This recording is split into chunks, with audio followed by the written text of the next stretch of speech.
About a year after riding across California and to Reno, Nevada, I returned to where I had left off to continue north toward Canada. The days to come would bring a number of storms, countless ocean lookouts and mountain vistas, and some of the most memorable hospitality that I've experienced. Following a snow-filled morning in Truckee, I set out with Tevin, who would be joining me for the first 3 days of riding. Tevin Brown, star of the show.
After all of the physical and mental preparation that goes in before a trip like this, it's always a great feeling to get wheels on the ground and begin toward a destination.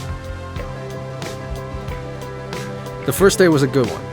I lost my phone on the road, but pedaled back a couple miles and found it, which I was very happy about. And also, I gained my newfound passion as a rancher, so what could be better than that? Hey buddies! Got some bulls. Woo! Step in! You don't want none of this. Come on, come on.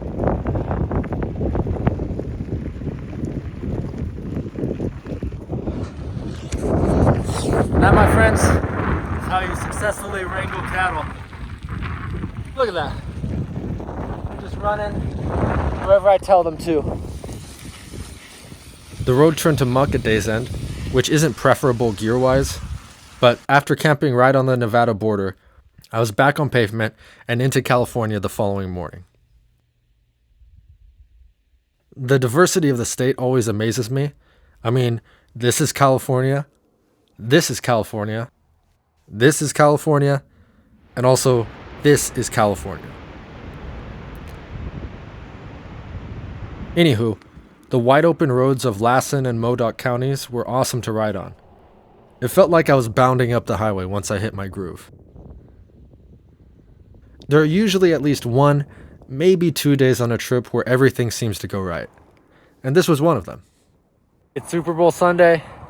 The game's going on. I don't know what the score is. It's Eagles, Chiefs. And yeah, maybe I'll be able to catch the second half since I have some reception out here. That was the thought process. And I'll get some good food in Alturas. But for every smooth sailing afternoon of riding, there are a couple days that don't come quite so easy. We rode through and past Alturas under similar awesome conditions. But then our route changed course. It's quite windy! Quite windy!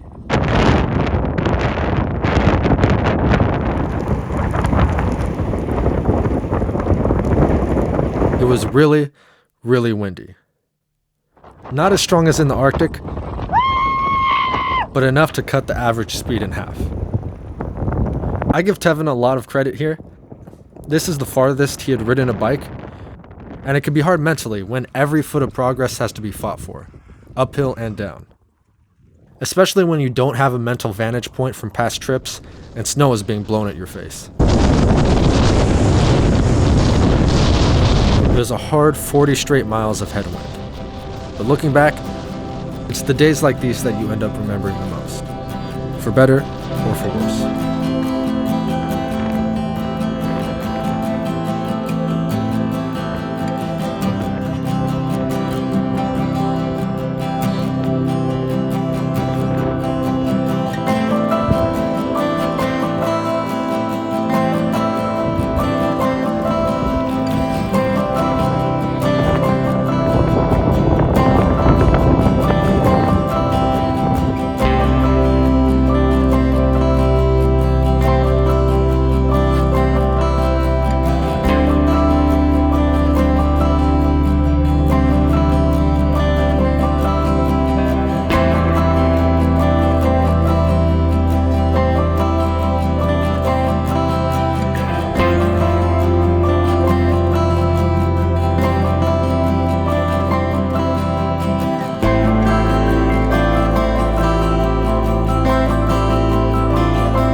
Oregon, California, Nevada. It's been good.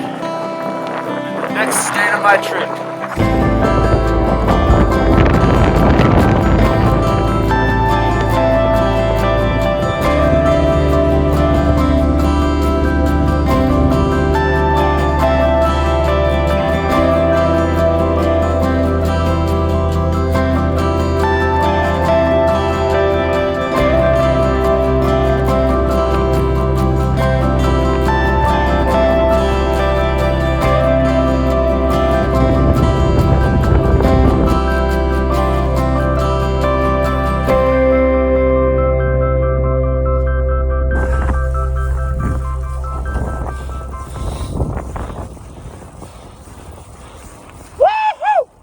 I had ridden about 850 miles through California and Nevada as I crossed the Oregon border.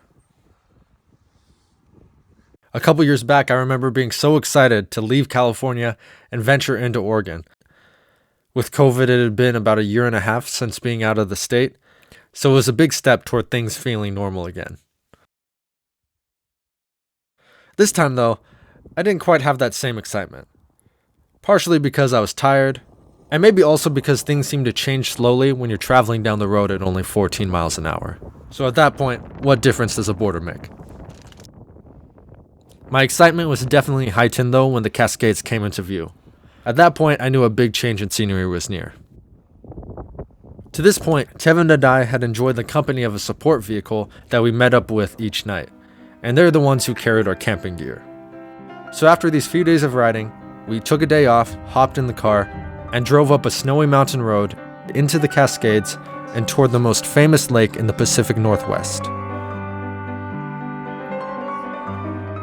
The first time I had seen Crater Lake was when I was 15. I remember eating a hot dog on the rim and thinking, I need to come back here.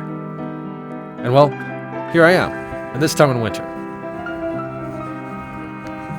We only saw 2 other snowshoers on our hike for the day, and having a cute little lake like this to ourselves is kinda nice.